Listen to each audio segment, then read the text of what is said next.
Bueno, antes de iniciar, quiero ahondar un poquito.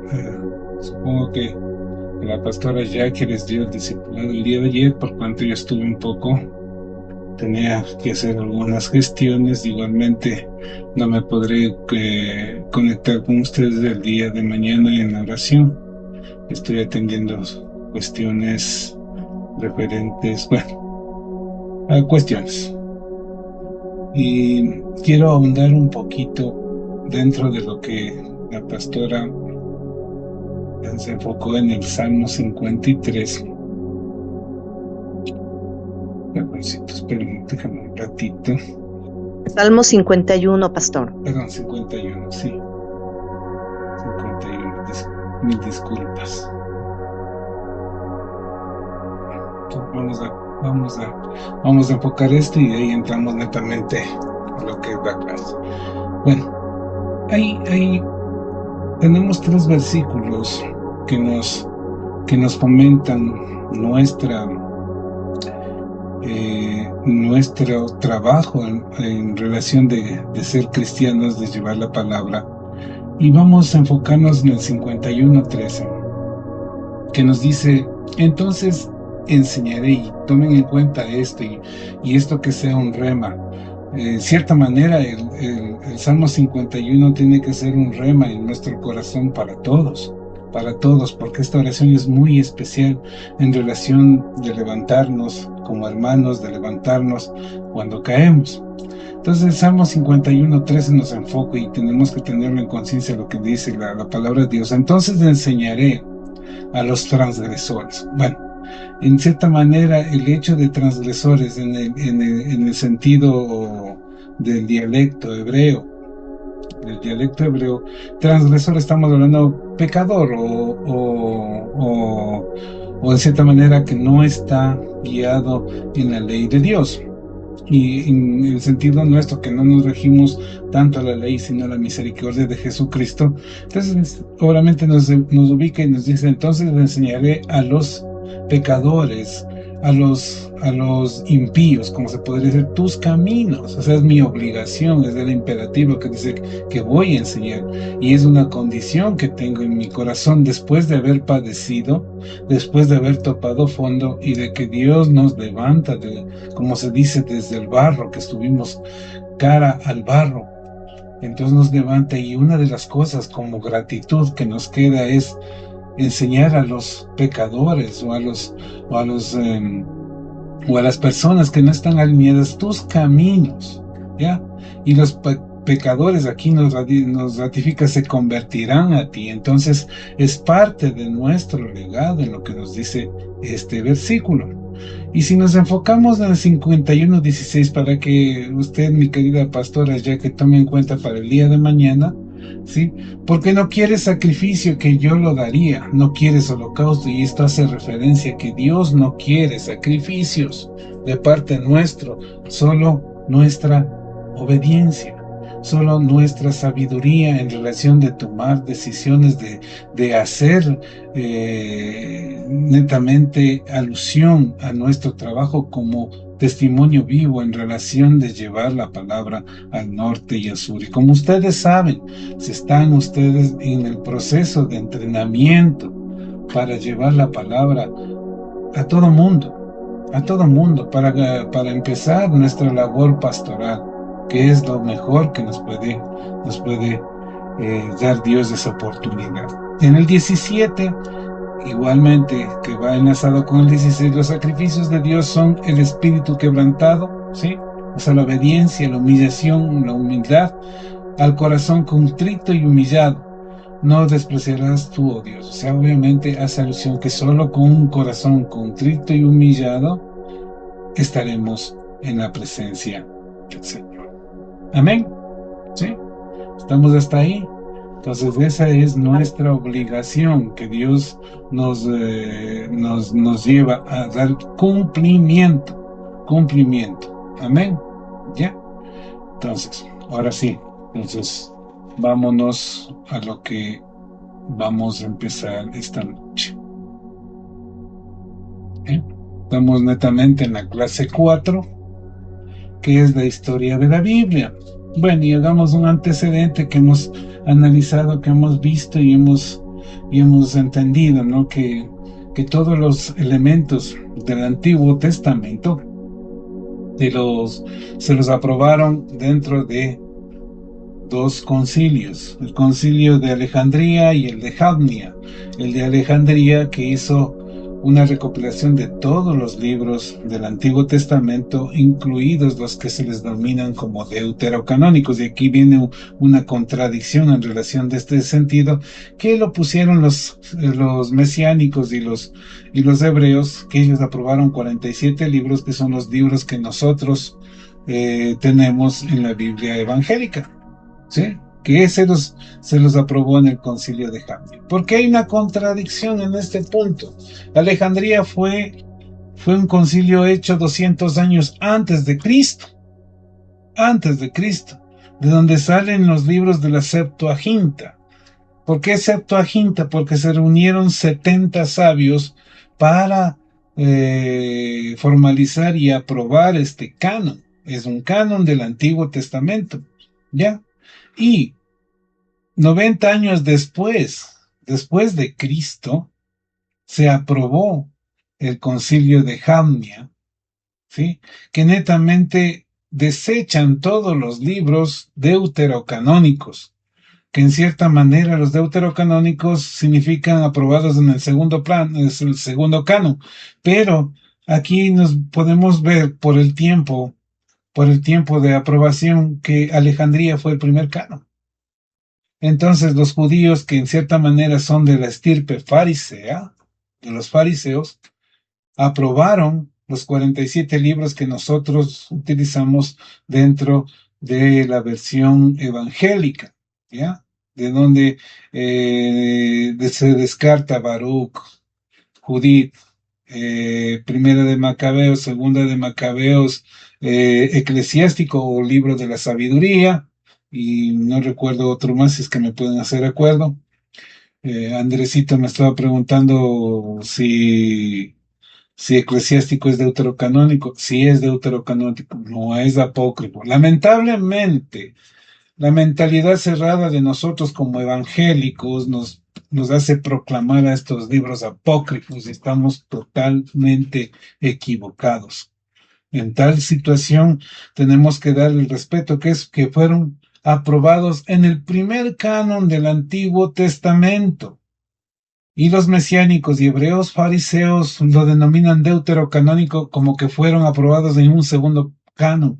Ellos aprobaron el segundo canon, el de Jamnia, eliminando todos estos textos. Y ya sabemos, ellos dicen, y he oído muchos colegas bautistas que se enjuagan la boca de decir esos libros del demonio que hacen situaciones de herejía.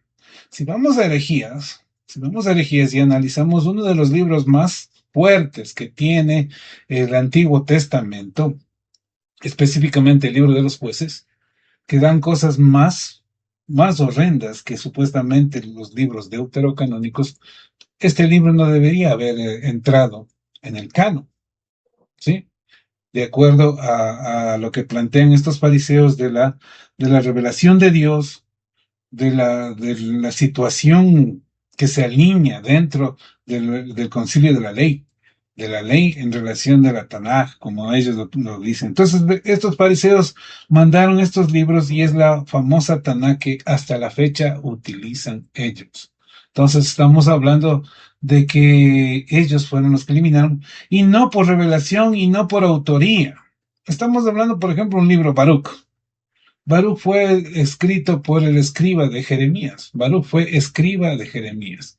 Entonces, si vamos por revelación, por autoría, estamos hablando de gente que aportó. Por ejemplo, Macabeos, ellos fueron los sacerdotes defensores del templo, que fue profanado por los cilíaces griegos, que tomaron el poder en esa zona, eh, eh, sacrificando cerdos en el templo de Dios, que eso era lo peor, lo más profano, ¿ya? Entonces, lo que les hace tomar esta decisión es porque ellos como en esa época, y estamos hablando que todos, inclusive estos fariseos que estuvieron 90 años después de Cristo, que hablaban no solo el arameo, también hablaban el griego, porque 400 años dominó esa lengua, toda esa zona. Ni siquiera el lenguaje latino de los romanos pudo establecerse en esa zona. Se hablaba griego y arameo en ese sitio. Entonces, estos fariseos, aduciendo de esto, cogieron y borraron estos libros, aduciendo que no eran revelación de Dios, más por el idioma, porque fueron escritos en griego.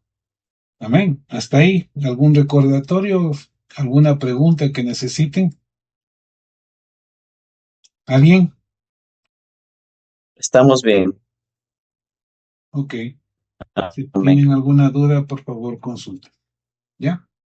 Entonces, a partir del año 90, la Tanaj ya se hizo un libro exclusivo del manejo hebreo, mientras tanto en los concilios y dándonos la razón de que ya el cristianismo se hizo más gentil. Estamos hablando de la gente de Grecia y de Roma. Entonces tuvo otro rumbo. Ellos acogían lo que dice la ley del Antiguo Testamento y por medio de los concilios quisieron unificar los textos y se comenzó a trabajar ya en la nueva doctrina, en el sentido de lo que hizo Jesús. Obviamente, y partimos de aquí, que Jesús es el evento central de nuestra fe. Como cristianos somos cristocéntricos en ese sentido, sin desvalorizar el hecho de las tres personas de Dios, del Padre, el Hijo y el Espíritu Santo, en relación de su esencia. ¿Ya? Entonces, Jesús era el evento central en la época antigua, en la iglesia antigua que se dio. Jesús no dejó escritos, pero hubo una tradición oral dentro de ellos. O sea, obviamente ellos iban repitiendo el mensaje que Cristo lo hizo, en cierta manera. Y algo que afianzó la tradición oral fue directamente, o sea, que los discípulos predicaban lo que hizo Cristo directamente, los que palparon en cierta manera, palparon la, mm, la enseñanza directa de Jesús, ¿ya? Obviamente que fueron memorizando tanto las parábolas, frases cortas, eventos, situaciones y en síntesis el mensaje práctico que enfoca el Sermón del Monte, en donde da como se dice, eh, las situaciones o los tics para poder llegar a la salvación. ¿Sí? ¿Ya? Obviamente que Cristo actuó públicamente, hizo milagros, señales, y todo esto se fortaleció dentro de una tradición oral. Esto permitió que su mensaje fuera recordado con fidelidad y no al azar. ¿Sí? Entonces la tradición oral, más o menos, estamos hablando que duró desde el año 30 al 60 después de Cristo, en donde todo era oralmente, todo lo que se venía dando con referencia a la vida de Jesucristo y al mensaje que él estaba promulgando. No era informal como hoy, sí, tenía una estructura bien dada ese mensaje, más o menos como la tradición oral que plantearon en la época de Moisés, en lo que es el libro de la ley, el Pentateuco, y después de los profetas, ya que a la final tuvieron que bajarle a un texto para poder tener algo definido, por cuanto la memoria, por más que repases y repases, iba perdiendo esa situación de, ¿cómo se podría decir? Bueno, esa efectividad, ¿sí?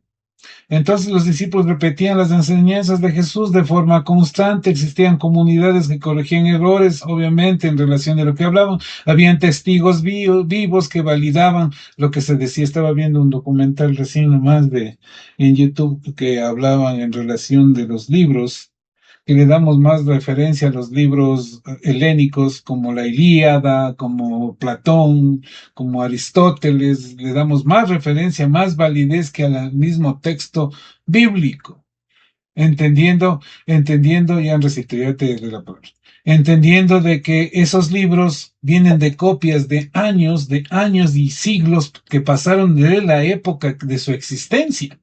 En cambio, la tradición oral, antes de llegar a la escrita, era directamente de los que vivieron con muchos testigos, con muchas situaciones, y se le pudo concretar en texto, y pese de eso, se les juzgaban como mentira hasta la fecha que se les ocurre decir que la Biblia es un libro viejo y ha pasado de moda. No, mis hermanos.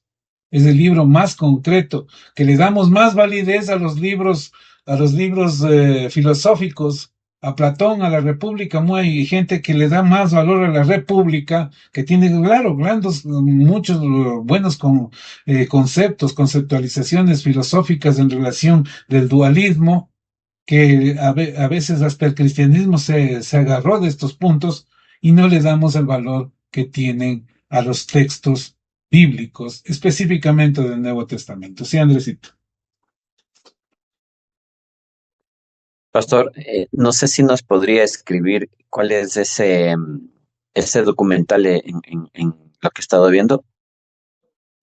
Voy a buscarlos y yo les paso a sus WhatsApps. Y él les voy a buscar. Es una intervención corta que hace alusión verdadera de esta situación y que sí lo he escuchado en algunas situaciones, inclusive le dan más firmeza a Herodoto y se fianzan de los escritos traducidos y recontratraducidos que son, estamos hablando de 400 años después de su existencia, ¿sí? Entonces, hay situaciones contradictorias, sino que, como hablamos de la altivez no quiere reconocer a Dios mismo. Y ese es el gran problema que tenemos. Amén. ¿Hasta ahí alguna pregunta? ¿Alguna pregunta? ¿No? Amén, está bien. ¿Ya? Venimos entonces al paso de la tradición escrita, de lo escrito, que estamos hablando entre el año 65, como ya les había dicho, el protoevangelio, o sea, los primeros escritos, que nos están hablando de la época de los hechos de los apóstoles. Se comenzó a escribir los primeros escritos dándole ya una perpetuidad de lo que Cristo habló, de lo que Cristo hizo, el mensaje de Dios, el mensaje de Jesucristo, ¿sí? Y uno de los primeros, en cierta manera, no fue ni siquiera un discípulo directo, fue Marcos. Y Marcos, como sabemos de la genealogía y de acuerdo a lo que nos dice el libro de los Hechos, Marcos es sobrino de Bernabé y netamente son gentiles, son griegos, los dos son griegos, pero ganados y en cierta manera ganados espiritualmente ni siquiera por ninguno de los apóstoles, sino de quién, de Pablo que fue un apóstol de Dios, pero en relación no de la vivencia que tuvieron los demás apóstoles. Como ustedes saben, Pablo era perseguidor de la iglesia, era Saulo de Tarso, ¿ya? Y al momento que él perseguía a la iglesia, hubo un momento que Jesucristo se le apareció como una luz tan blanca, un rayo que cayó fulminado y quedó ciego. Y él preguntó, ¿quién eres? Yo soy Jesucristo, a quien tú estás persiguiendo. Pero tenía todo listo, Cristo, tenía listo en relación de su voluntad el quehacer y el propósito de la vida de Pablo. Y Pablo es el que lleva las enseñanzas, y él adiestra a Bernabé y a su sobrino, y los dos salía con los dos a hacer sus obras en la Asia Menor y en Grecia. Trabajaban juntos. Entonces vemos que de ahí a Marcos le nace ya la situación de comenzar a datar todo lo que ha dicho Jesucristo en relación de la tradición oral, ¿sí? Entonces, obviamente, venía la pregunta, ¿por qué escribir? Obviamente, los apóstoles comenzaban a morir, ya no estar en la tierra, la iglesia ya estaba fuera de Israel, estamos hablando de la congregación, aquí se les denomina iglesia, pero es porque es congregación, ¿ya? Y comienzan a aparecer también enseñanzas distorsionadas que hablaban de Jesucristo, ¿ya? Inclusive vemos en los hechos que había Simón el mago que le decía a Pablo, dame esa unción del Espíritu Santo y cuánto te pago, porque yo quiero hacer magia con el Espíritu, porque ellos veían que hacían prodigios en nombre de Cristo Jesús en relación del actuar del Espíritu Santo, ¿sí? Entonces, obviamente, estamos viendo que comenzó a progresar esta situación y Marcos comenzó a escribir. Posterior a eso, viendo Mateo, uno de los apóstoles seguidores de Cristo, miró y vio cómo, Dios mío, este que es gentil está escribiendo lo que dijo mi Señor y comienza él también a armar el texto bíblico en relación de su autoría, ¿sí? Como sabemos que Mateo era un cobrador de impuestos, era un publicano, y Marcos era hijo de, digamos, sobrino de Bernabé, que eran comerciantes. Escribieron en un griego vulgar, el famoso griego ático, que era el vulgar, el normal, y lo escribieron. Y Mateo se fundamentó ni siquiera en su memoria. Mateo se fundamentó en los escritos de Marcos, que era el proto-evangelio. Y había una gran diferencia, como Marcos tomó la tradición en relación de los 3 años que Jesucristo hizo su ministerio a partir de su bautismo, hasta cuando lo crucificaron y resucitó. Mateo se atrevió a ir un poquito más atrás en relación de lo que sabía y todo eso y enfoca la que es la natividad. Amén. ¿Hasta ahí alguna pregunta? ¿No? ¿Una pregunta? ¿No? ¿Alguna duda? Sí, sí, sí. En este caso, todos tienen una valiosa mensaje, ¿no? Pero si nosotros queremos coger textual y más real los relatos, ¿a quién le deberíamos tomar? ¿A Juan o Mateo? Mi consejo es tomen de todos, porque como seres humanos siempre hay falencias y vamos explicando,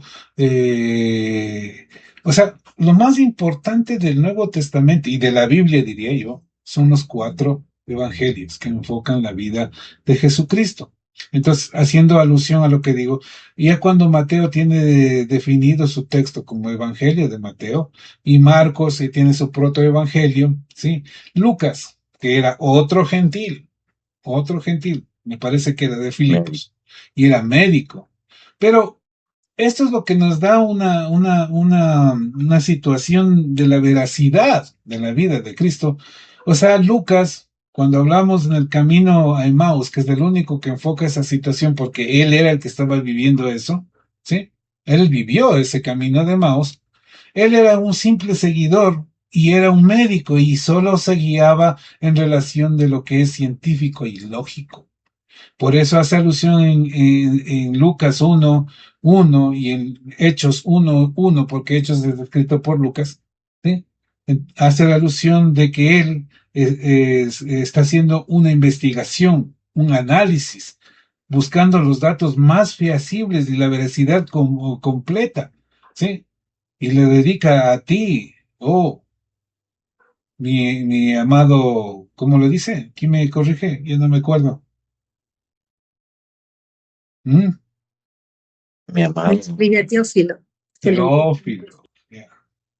Y Teófilo es un recuento más o menos que tiene una connotación que dice a mi amada congregación o a mis amados seguidores, ¿sí? No hace relación a un nombre exclusivo, ¿sí?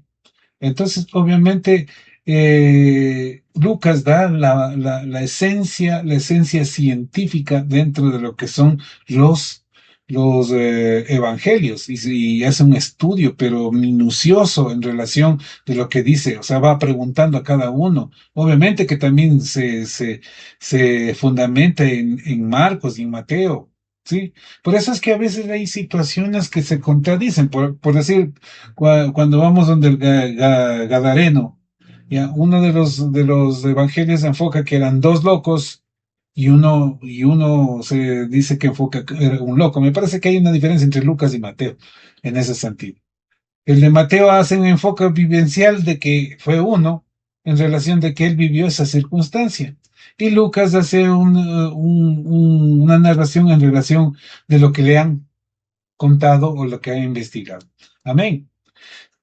Y de ahí Juan escribe, pero Juan ya escribe ya en cierta manera.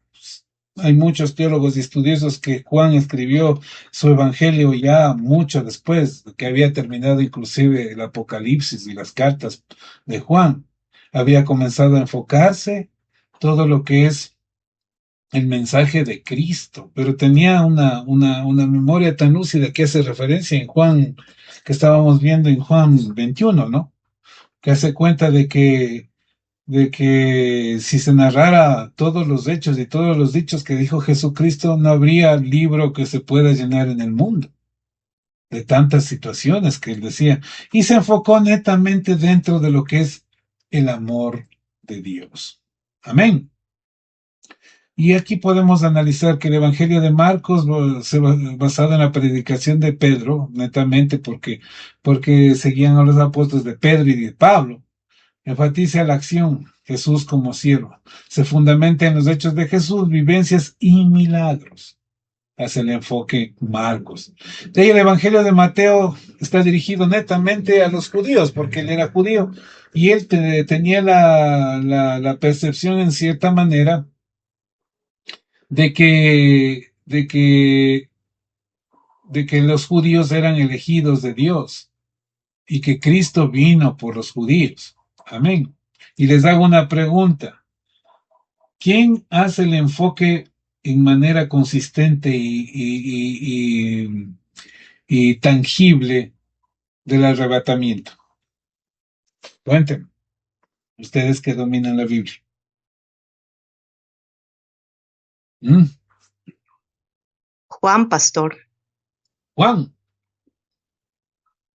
¿quién más Sí, me dice?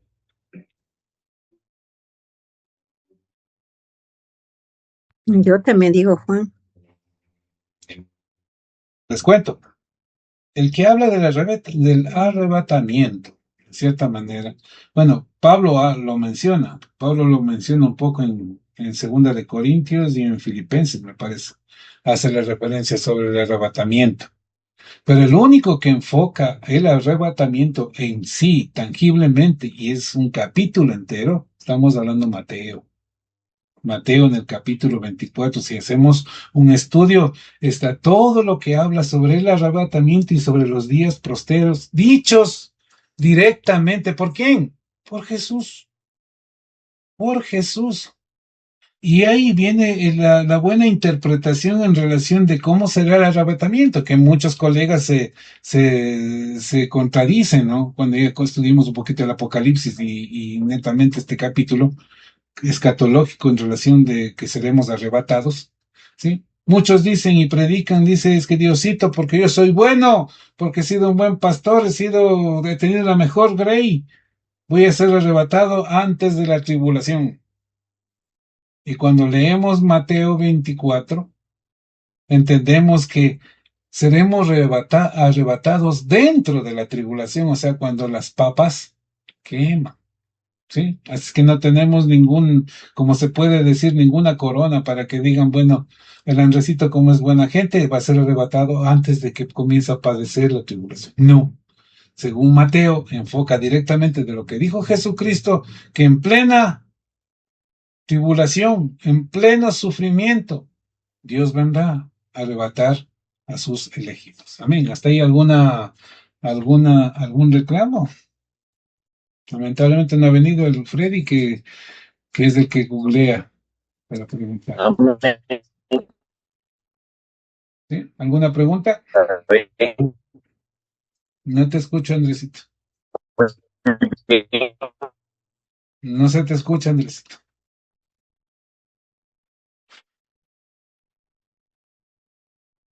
No se te escucha, Andresito. ¿Alguna pregunta? ¿No? Bueno, pasamos. Entonces, ahí entendemos ya la esencia de estos textos que son los Amén. evangelios. Estaba pensando justamente, Está mala la conexión. pues, Andresito está entrecortado. sí, sí, sí. Está entrecortado. Bueno, entonces ahí vemos nosotros y analizamos la importancia de estos evangelios. La importancia de estos evangelios, que yo diría que son el punto clave dentro de todo el texto bíblico, ¿sí? Y se concatena en relación de muchas profecías que están en Salmos, que están en algunos libros que enfocan la venida de Cristo Jesús. Amén. Entonces ahí viene la pregunta, ¿por qué solo los 4 evangelios? Y hubieron muchos escritos, les cuento, hubieron el evangelio de Pedro, el evangelio de María, el evangelio de un montón de evangelios, ¿sí? Entonces, ¿en qué se basaron y en qué se fundamentaron para aceptar solo estos 4 evangelios? Pese que hay uno, no estoy muy seguro si el de Santo Tomás, no, el de Felipe, que son solo dichos, pero vamos a hacer un análisis ya en la próxima semana que entremos de estudio profundo sobre los libros apócrifos. Estos sí son apócrifos, ¿ya? Entonces, estos libros, dice, no fue una decisión arbitraria, fue un proceso de discernimiento para poder ir limando los textos bíblicos, ¿sí? Primero, la apostolicidad, que significa que son quién escribió, quiénes son los que fueron testigos para hacer estos textos. Y ahí tenemos en relación Marcos, que escuchaba a los evangelistas de Pedro y Pablo, pues, más específicamente que era sobrino de Bernabé, que él comenzó a redactar tanto la tradición oral y supongo que de pronto pudo haber pasado alguna circunstancia con Cristo Jesús, ¿ya?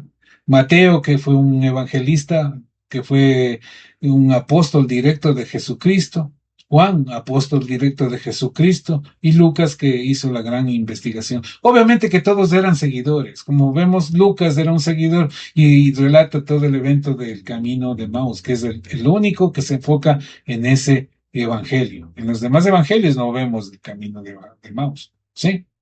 La ortodoxia, ¿qué significa la ortodoxia? Los textos que netamente se rigen en una línea doctrinal, en el sentido de la palabra de Dios, la palabra de Jesucristo, ¿sí? Que se alineen. Obviamente, si vamos hablando por ejemplo, un ejemplo, el famoso libro apócrifo de Tomás, o el Evangelio de Tomás, enfoca la niñez de Jesucristo. Y le hace ver a Jesús que cuando era niño, les cuento un párrafo, era niño, él estaba haciendo unas muñequitos de barro, unos pajaritos de barro, unos pajaritos de barro. Y él, con su poder, coge y les da vida a los pajaritos y salen volando. Y viene un niño y los mata. Y enfurecido Jesús coge y lo mata al niño. Y como la gente se tumultó, ¿y por qué lo mata? Y no lo mata físicamente, sino con sus poderes divinos, supuestamente en relación a lo que dice el texto. Entonces, él, viendo lo que hizo, va y lo resucita al niño. ¿Ya? Entonces, cuando yo les explico eso y cuando leemos esto, ¿qué creemos? Y me gustaría que me den su punto de vista en relación de este evento, de este libro de apócrifo de Tomás. ¿Qué podemos creer en relación de ese evento, de que Jesús hizo unos pajaritos de barro, los dio vida, y vino un niño, lo mató, los mató a los pajaritos, y él en furia cogió y lo mató con sus poderes, y él como que deshizo su mal y lo resucitó? Dime, Andresito. Pastor, y aparte de Tomás, este relato existe en algún otro relato que esté considerado dentro de la Biblia. Que yo sepa, no, y en la Biblia no está considerado la niñez de Jesús. No, porque No está. sí, yo sí sabía esto, pero no precisamente por leer los textos de Tomás, sino porque hay una serie que se llama The Chosen, Ujú. que me parece muy buena. Y justamente ahí hacen una remembranza de lo que pasó justamente con Jesucristo. Y lógicamente le persiguieron todo eso, pero él justamente fue y lo resucitó. Sí, Entonces, pero estamos hablando que se está basando en un libro apócrifo, no se claro, está pero basando mire, en un ajá, libro canónico. Ya, y el libro canónico, ya, y el libro apócrifo tiene una tendencia que, gnóstica en el sentido. Primero partamos, ¿qué es el gnosticismo? A ver, ¿quién me responde qué es el gnosticismo? ¿Quién me informa?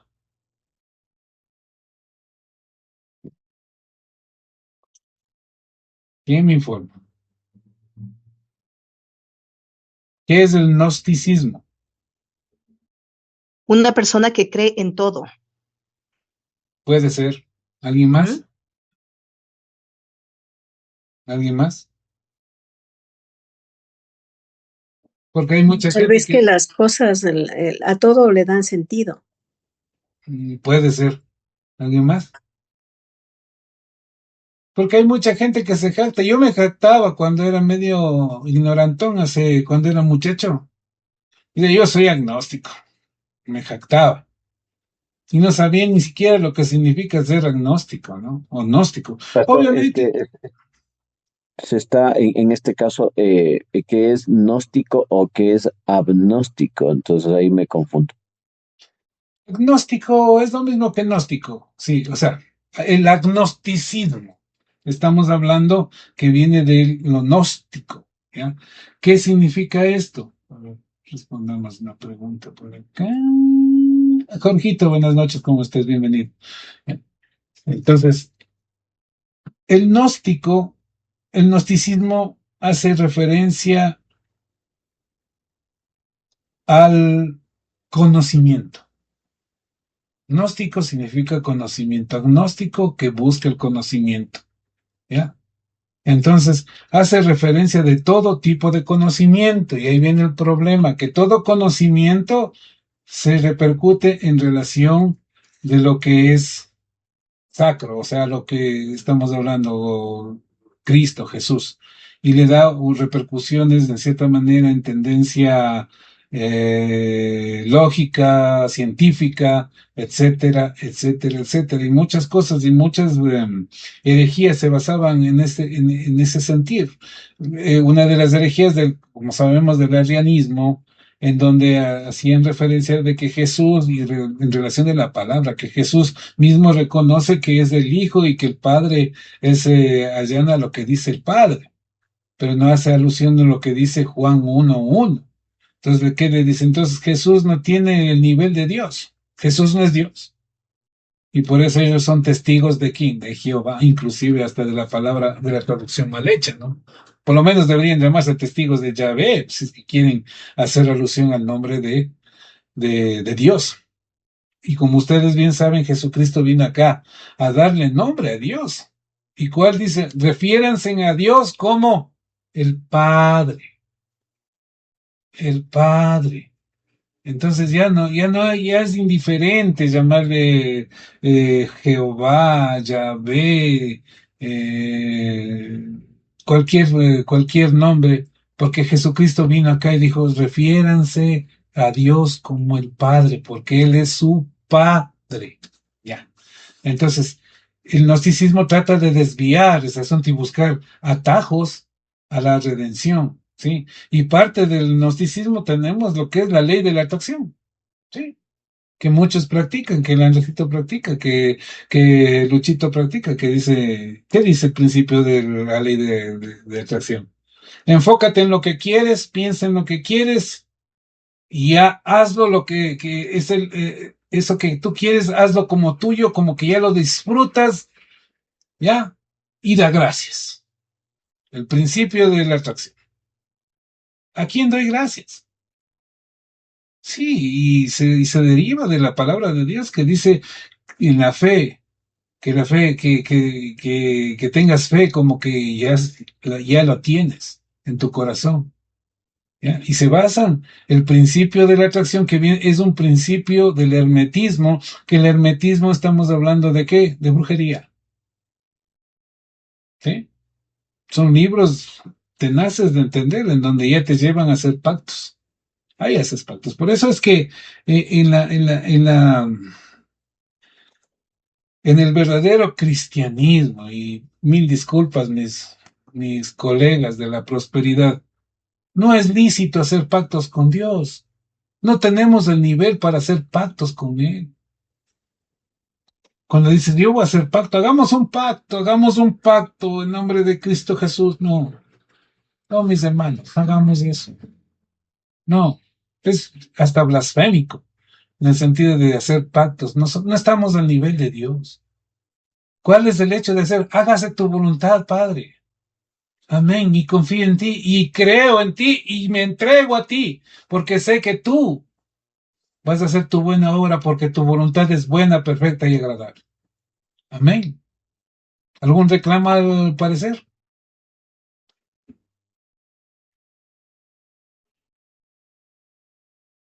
Que no sea el que Pastor, cae de todo. Sí, dígame, mi querida pastora. una pregunta. Bueno, usted dice que, claro, nosotros como hombres no podemos hacer pactos, pero en cambio en la palabra dice que Dios es un Dios de pactos. Él, en cambio, Él, sí lo puede hacer. él, Nosotros no.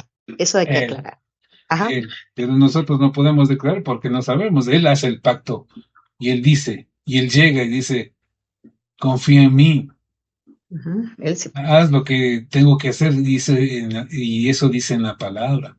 Claro, y no podemos saber cuándo él venga y hace un pacto, pero él ya te revela y te dice. Pero tú pero tú no tienes la potestad de decir, yo hago pacto contigo, Señor. No, no, no. A veces tenemos que desaprender muchas cosas y no estoy predicando falsa doctrina. Es una verdadera doctrina, el respeto, porque nosotros no tenemos la potestad que, en nombre de Cristo Jesús, yo desconozco esa enfermedad y declaro que vas a estar sano y declaro que tú vas a tener prosperidad. No, no tengo esa condición. Yo no manejo a Dios, entendamos esto. Sí, Marcita.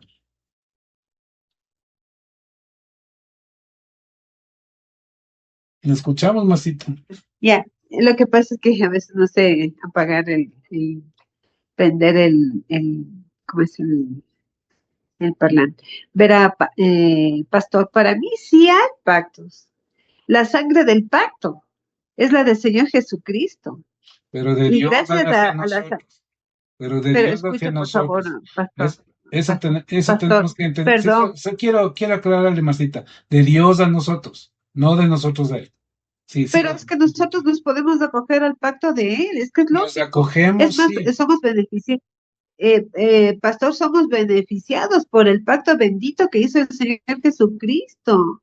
O sea, esta es la sangre del pacto, pastor. Disculpe, yo pienso así. Aparte de eso, si Pero nosotros, de Dios a usted sabe, nosotros, Marcita. De Dios a pero nosotros. escuche que le digo una cosa. Nosotros tenemos la potestad de hacer un pacto con el amado Dios. ¿Y dónde dice eso? Y yo de lo que entiendo, el pacto es lo más, ¿cómo le digo? Eh, Parece ser que es lo más importante, qué sé yo, no sé, lo más santificado, no sé, no tengo la palabra adecuada, pero yo sí pienso, pastor, que, o sea, usted dice que nosotros no tenemos potestad, tenemos, porque somos hijos, usted mismo acaba de decir que el Señor Jesucristo dijo que le digamos Padre. Entonces, si bien es cierto, no somos por sangre, somos por la misericordia de Él y por su gracia que somos hijos. Eso nadie le quita, mi amado Señor. Pero, ¿por Amén, qué no? Marcita. ¿Por qué no? ¿Por qué no adherirse al pacto? Ya le explico. No es cuestión de adherirse, sí, nos adherimos porque obedecemos la voluntad de Dios. Claro, pero Pero yo no puedo decirle a Dios, y como hijos no puedo decirle al padre o su hijo, a ver, mamá, hagamos un pacto. Yo hago esto y tú me das esto otro. Estamos No, eso de condicionados. ninguna Ya, manera, pues, o a sea, eso me refiero, Marcita, a eso me refiero. Nosotros no tenemos la potestad de condicionarle a Dios en relación de nuestra situación. no, de ninguna A manera, eso me eso, refiero. Por eso es que no podemos nosotros hacer pactos, o sea, porque al hacer pacto estamos condicionándole a Dios. Dios sí nos condiciona a nosotros. Dios sí tiene pacto, el pacto de sangre, para acogernos nosotros. Amén. La gracia de Dios es un pacto. Sí, la gracia de Dios, nos cogemos a la gracia de Dios, o si no, no somos salvos y no vamos por fe a ser redimidos, obviamente. Pero nosotros no estamos en la potestad, como declaran muchos de mis colegas que dicen que hacen el pacto y desconocen la enfermedad y todo eso. Entonces, esa situación es lo que me refiero, Masita. Obviamente, esa situación. Nosotros nos regimos a la voluntad de Dios y por eso siempre les he dicho, cuando oremos en el sentido de clamarle a Dios que se haga su plena voluntad. Si tú quieres, el mismo Jesucristo dijo, quita de mí esta copa, pero más no se haga mi voluntad, sino la tuya. A ver, Anita Belén primero. Pastor, yo creo que su explicación fue bastante clara y oportuna y necesaria, porque venimos de un aprendizaje donde nos han instruido en base de que nosotros podemos hacer pactos con Dios. Y tal vez ha sido un error, pero con la explicación que usted nos acaba de dar, realmente para mí personalmente es como que una venda se me quita de los ojos, porque lo que usted dice es bastante coherente. Sin embargo, creo que hemos sido manipulados de alguna manera cuando nos han dicho que podemos hacer pactos. Y sí, de una manera es condicionarle a Dios.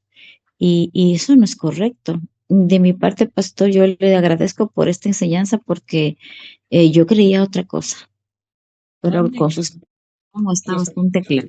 la cuestión no es solo creer eso, sino darle la honra a Dios. O sea, qué dignidad, o sea, qué situación tengo como para venir y desconocer algo que Dios hace en ese sentido, o creerme yo, o ordenarle a Dios. En nombre de Cristo Jesús, yo declaro que tú eres sano y yo te obligo a ti, y tú eres sano porque Jesucristo acoge nuestras palabras y no, mis hermanos. Eso es falta de humildad. Sí, Andresito. Em, sí, quiero hacer algo también, porque si nosotros estamos diciendo, yo he escuchado justamente a veces también en nuestras antiguas congregaciones que dice, oye, pactemos con Dios, sí, pacta con Dios, mira, tienes que ofrendar más, tienes que diezmar más, y he escuchado muchísimo eso, mucho, sí, haz un pacto con Dios. Entonces, y más bien, si nosotros, es el pacto, ¿cuál? Más que llamarlo pacto, sino es una que nosotros debemos hacer una promesa de fe, una obediencia, una adoración, ¿no? El tener justamente esa relación con Él. Entonces, y yo conmigo digo, yo te voy a ser fiel. Entonces, pero no en cuestión de decirle, oye, sabes que si tú no me das esto, voy a poner bravo contigo. Chuta, la verdad, yo no sería capaz de hacer eso con Dios porque le estoy condicionando. ¿Y quién soy yo para condicionarle a Dios? Así es. A eso es a lo Entonces, que me refiero. muchas veces dice, mira, si no me das eso, me enojo contigo. Y Dios mío, o sea, y Es eso es como, es como el guagua rebelde, el hijo rebelde que te dice, dame esto, o si no. una- Sí. Entonces, por O eso sea, es bueno aclarar todo eso porque claro. Y justamente lo que dice nosotros la tenemos que, masita, o sea, tiene razón, nos acogemos cuando Dios nos va a hacer el pacto a nosotros, sí. De claro. Dios para Por nosotros, ejemplo, obviamente. a mí Pastor, me da mucho gusto, por ejemplo, cuando Dios hizo el pacto y pactó con la tierra y pactó con los hombres, ¿no es cierto? Que nunca más Él iba a Así es. inundar la tierra. Ujú. Entonces, y para eso, y puso algo en el cielo, ¿no es cierto? El arco El iris, arcoíris. Ujú. para que siempre se acuerden del pacto que Él hizo, ¿no? Y este pacto es un pacto inmovible, Así. incorruptible. Entonces, Porque Dios no es hijo de hombre para mentir, como para él arrepentirse de lo que hace. Pero el hombre sí, el hombre es corrupto y cambia de ser. Tenemos ahí un famoso ejemplo como lo que es ¿cómo es de Ananías y Zafira? Que dicen, bueno, vamos a darle a la congregación, vamos a darle todo lo que el valor de este terreno que vamos a vender. Ellos hacen el pacto. Ellos dicen, voy a vender y todo eso para dar a la congregación. O sea, nadie les obligó. No, no estuvo Pedro ni Pablo diciendo, bueno, ya pasarás el dinero. Ellos mismos hacen el pacto, ¿ya? Y total no Pastor, cumplen. Y total no pastor, cumplen. ¿Y qué les pasó? Se murieron, se murieron. Sí. estaba, estaba mirando y me atrajo mucho esto, entonces estaba investigando y encontré algo muy bonito. Escuchen, queridos hermanos, dice que inclusive cuando vino Jesucristo dice que es el nuevo pacto. Entonces dice, se menciona y se basa que en la gracia de la obra de Jesús, no en la compra de bendiciones con ofrendas. Amén. El hombre acepta este pacto mediante la fe. Claro, y la verdad es eso, ¿no es cierto? Y a Amén. veces nosotros estamos pensando que pactamos con Dios por la compra de bendiciones o de ofrendas. Eso es lo malo. Y esto no es del pacto. Así es. Amén. Luz Milita, usted quería hablar.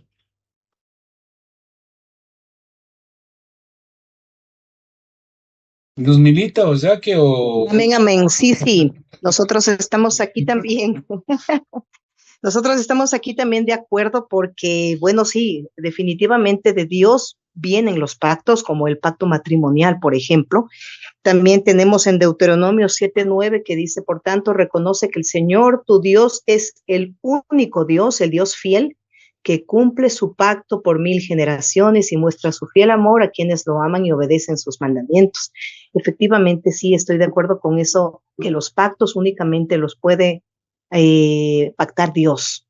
amén. Nosotros, en alguna ocasión, sí concuerdo mucho con lo que dice Andresito, nos enseñaron a nosotros a pactar inclusive con el dinero. Una vez nos dijeron, paga, a mí me acuerdo clarito que me dijeron, a ver, dice, cuando mi esposo estaba tocando en una de las iglesias, dijo, a ver, pactemos ahí, pactemos. Y algo fue de Marcos Witt, inclusive que nos dijeron ahí, a ver, pactemos el valor que usted quiera y pactemos para que el espíritu de Marcos Witt, imagínense lo terrible, para que ese espíritu de adorador que hay en Marcos Witt pueda de alguna manera transportarse a la persona. Entonces ahí claramente podemos darnos cuenta que lo que usted dice es una brujería. O sea, Ya- totalmente en ese sentido sí es así, pastor. Yaquita, y recuerda alguna vez que hicimos ese proceso de renunciar y justamente, ¿te acuerdas cuando inclusive se hizo o te habían hecho ese pacto en la cual tú firmes que nunca vas a dejar esa congregación impactado? Exactamente, mira, entonces ahí es un pacto Menciona eso. ahí es un pacto netamente de personas, de humanos, que no debimos haberlo hecho, por supuesto. Yo ahora tengo más claro el panorama en ese sentido de los pactos, que solamente Dios es el único que puede hacer los pactos. Amén. Amén.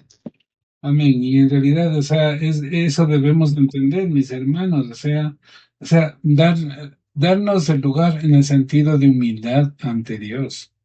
Sí, por eso es que uno dice, hágase tu voluntad, hágase siempre tu voluntad.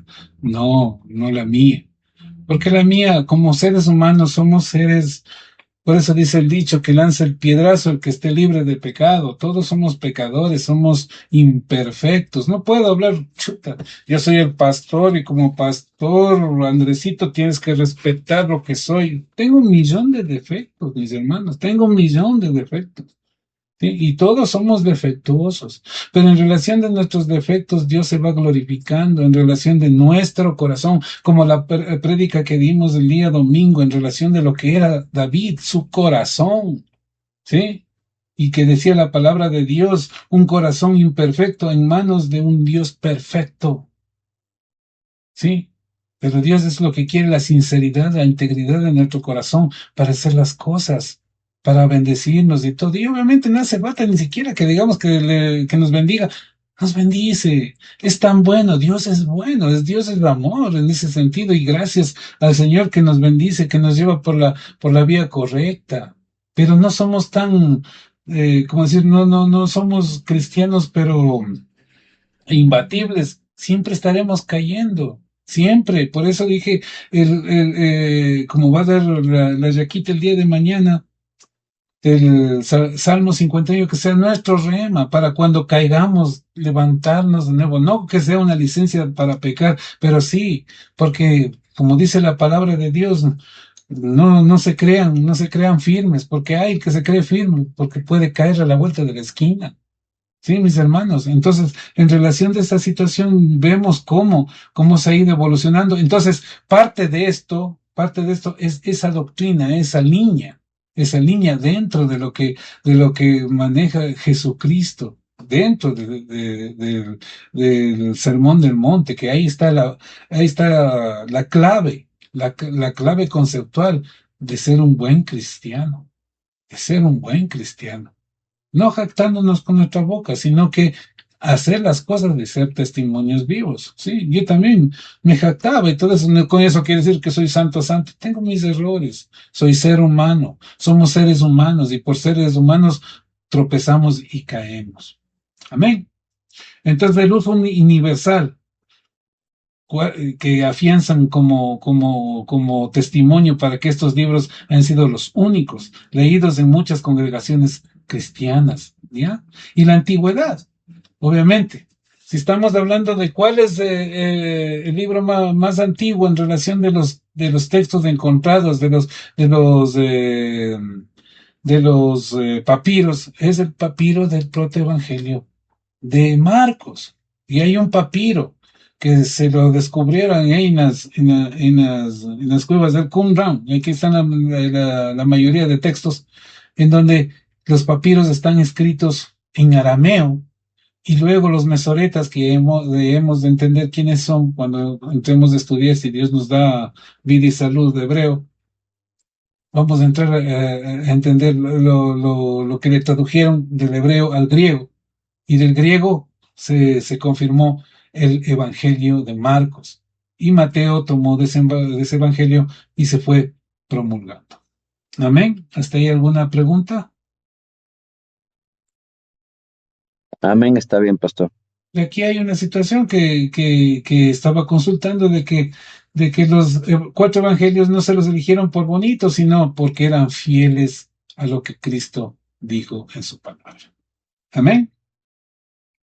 Y aquí tenemos, por ejemplo, los evangelios apócrifos que en cierta manera querían ser tomados en cuenta entre los cuatro, como fue el Evangelio de Tomás, pero se lo descartó por el asunto de la niñez de Jesucristo.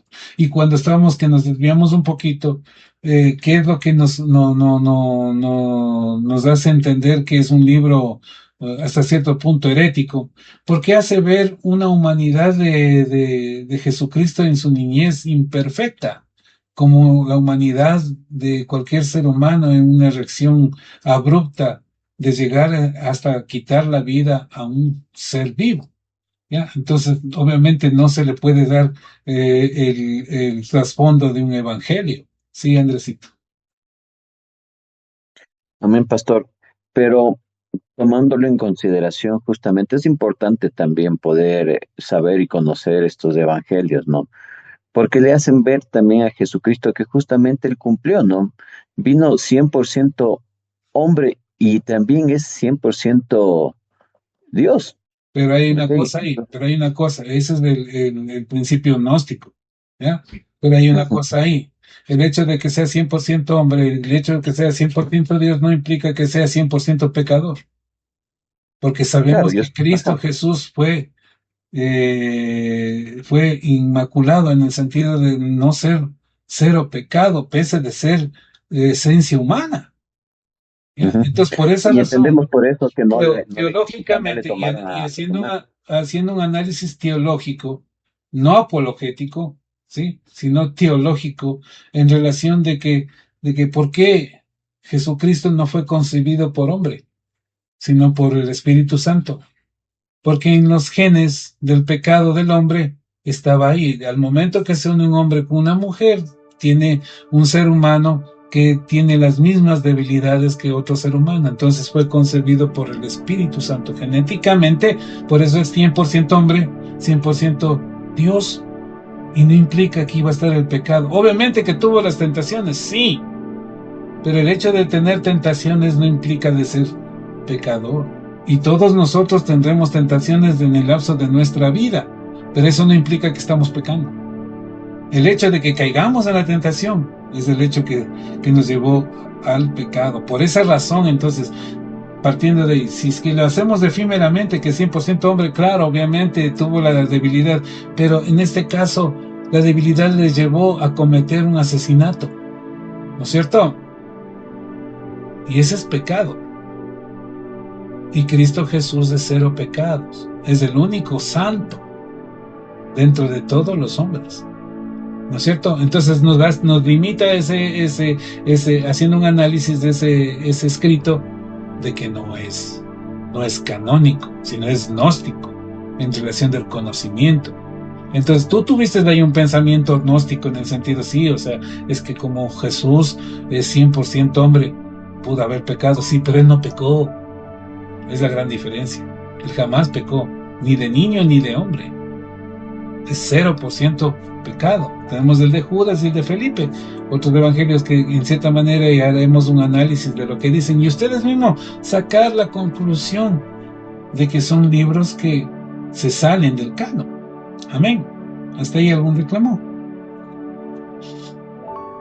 Habían entendido bastante bien lo que es gnóstico, y justamente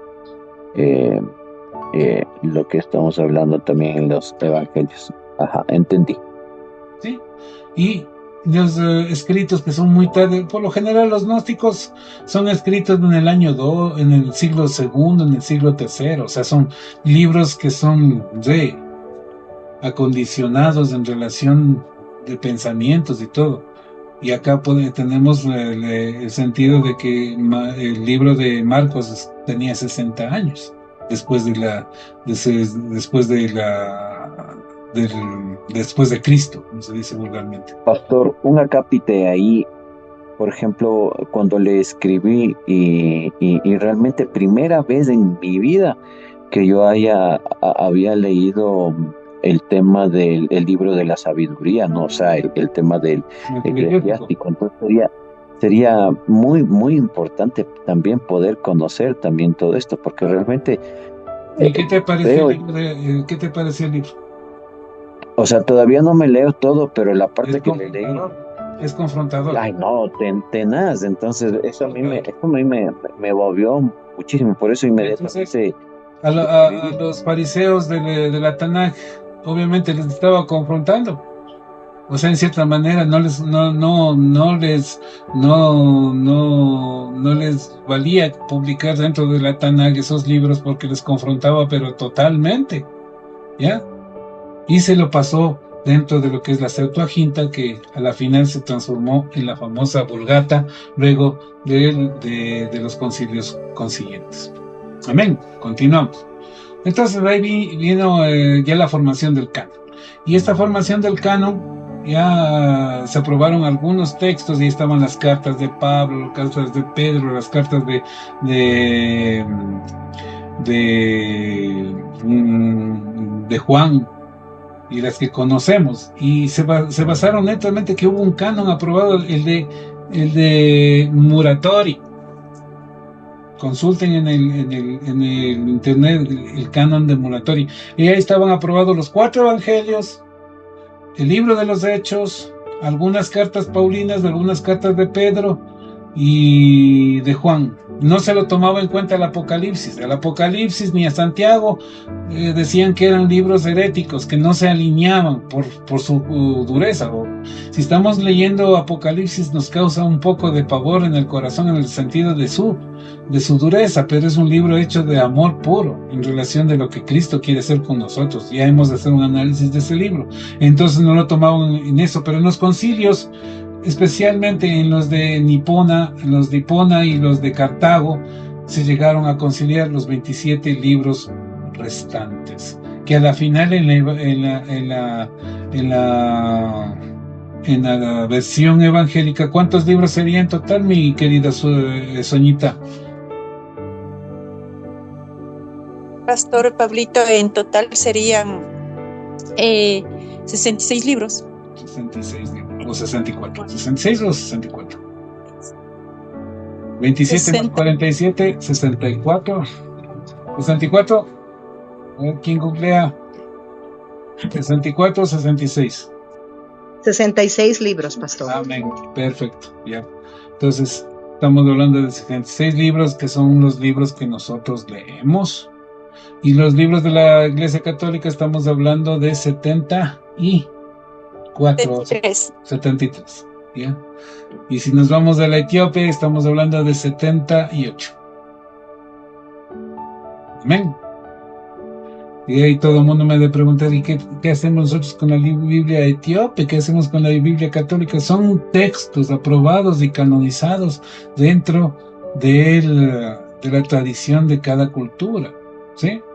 Los etíopes le hacen válido al libro de Enoch, tan cuestionado, pero lean el libro de Enoch y analizarán que es un libro totalmente, un libro escatológico, que difunde las tres situaciones apocalípticas que son el gran diluvio, la venida de Cristo y el final de nuestros días, que enfoca el libro de Enoch y el libro de los jubileos. Entonces, obviamente, vamos en parámetros en ese sentido, entendiendo. Ya en la próxima clase vamos a entender un poquito más en relación de por qué los evangélicos nos asumimos con los 66 libros y los católicos los 73. Y ya les estoy dando la pauta en ese sentido. Entonces, a partir de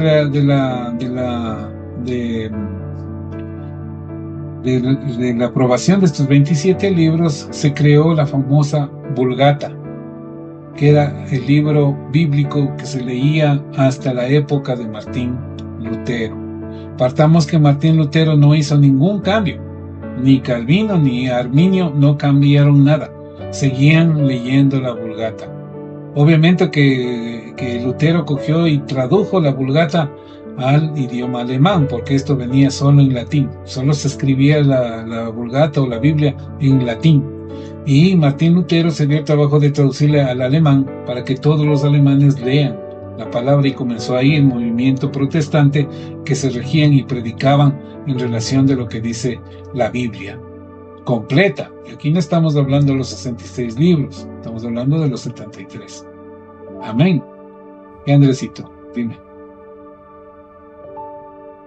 Pastor, cabe aclarar que estas informaciones que estamos teniendo no debe generar confusión en nuestra mente, ¿ok? Como bien nos ha enseñado, está bien la Reina Valera, si queremos quedarnos con la Reina Valera, está bien. El tema aquí es que no tenemos que confundirnos, y esto es un conocimiento que debemos tener para justamente tener un buen discernimiento, ¿ok? Porque en algún momento nos vamos a enfrentar o nos vamos a tener a que podemos, en este caso, edificar la vida de algunos hermanos que puedan venir. Entonces, es importante tener estos conocimientos. Pero yo cojo justamente, todas las Biblias son buenas, pero justamente hay traducciones que están más claras, otras menos claras, y tenemos que tener ese conocimiento. Sí, ya partiendo de ahí, ya en la época actual, ya la traducción ya no se refiere a la misma Vulgata, porque se valían todos de la Vulgata,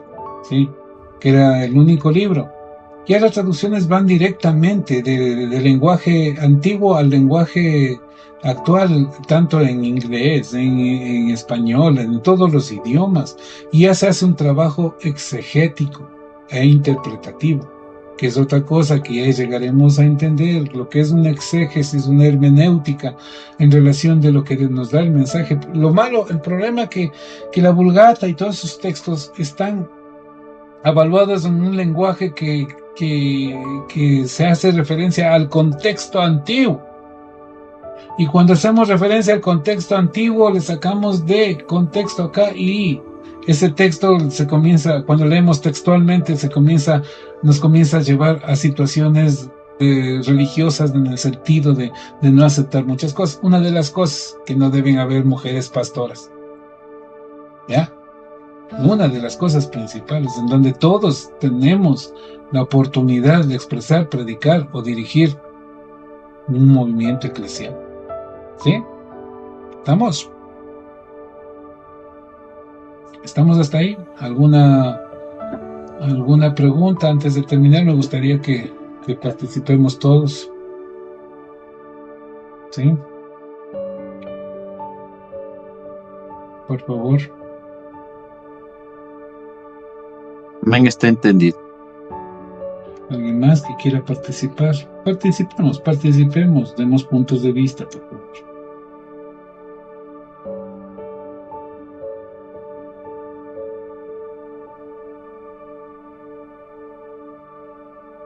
¿No? Entonces terminemos, por favor. Marcita, una oración para terminar, si es tan amable. Con gusto, pastor. Bueno, amado Dios, todopoderoso, Padre Dios, Santísimo Señor Jesús, Santísimo Espíritu Santo, gracias infinitas por esta noche. Sinceramente, pienso que te amamos mucho, que todos sabemos tu grandeza, de una forma y mucho menos tratarte de igual jamás, Señor. Sabemos tu poderío, tu grandeza, tu grandeza, mi Señor.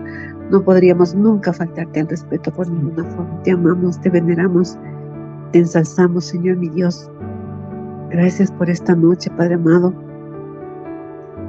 Pido con humildad que el Santísimo Espíritu Santo siempre guíe nuestros caminos, que nunca nos equivoquemos y que todo sea para la gloria y honra de tu santo nombre. En el nombre poderoso, Señor Jesús. Amén y amén. Amén, mis hermanos. Entonces nos estaremos mirando el día de mañana. No se olviden la reunión donde Yaquita, ¿no? Yaquita.